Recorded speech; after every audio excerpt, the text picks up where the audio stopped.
দর্শক, মেডিকেল ভর্তি পরীক্ষা নিয়ে আরো খবর জানাতে মোহাম্মদপুর থেকে আমাদের সঙ্গে যুক্ত হচ্ছেন শামীমা সুলতানা। শামীমা, 1 ঘন্টার ভর্তি পরীক্ষা তো শেষ। প্রশ্নপত্র কেমন ছিল, হলের পরিবেশ কেমন ছিল, শিক্ষার্থী অভিভাবকরা কি বলছেন এই বিষয়ে? সবার সাথে আমরা কথা বললাম, তো প্রশ্ন আসলে যত পরীক্ষাই হোক, কেউ বলবে ভালো হয়েছে, কেউ বলবেন যে খারাপ হয়েছে। তো সেই অবস্থায় আমরা দেখছি যে প্রশ্নপত্র নিয়ে আসলে এক একজন এক এক রকম। যার প্রিপারেশন ভালো তিনি ভালো দিয়েছেন, এবং যার প্রিপারেশন কম ছিল তিনি আসলে কম পেরেছেন।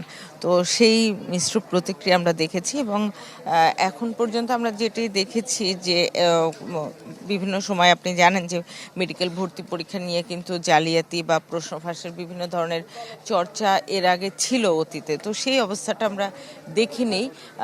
মোটামুটি এখন পর্যন্ত আমরা সেই ধরনের কোনো খবর পাইনি, এবং উপদেষ্টা যখন কথা বলছিলেন তখন তিনিও বলছিলেন যে এই ধরনের কোনো কিছু এখন পর্যন্ত এবছর পর্যন্ত তাদের নজরে আসেনি, কারণ তারা গোয়েন্দা সংস্থাগুলোকে ব্যবহার করে কিন্তু নজরদারিটা বাড়ান পরীক্ষার আগে এবং পরীক্ষার সময়টা পর্যন্ত, যাতে করে কেউ এই ধরনের জালিয়াতির সাথে জড়িত না হতে পারে।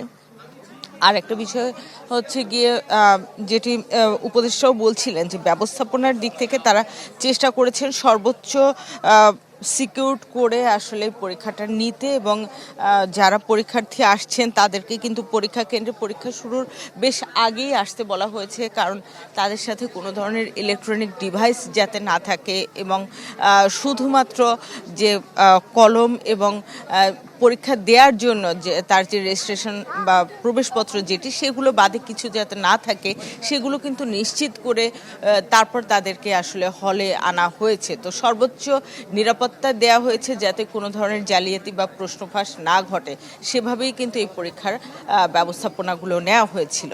কণা। শামীমা, আপনাকে অসংখ্য ধন্যবাদ।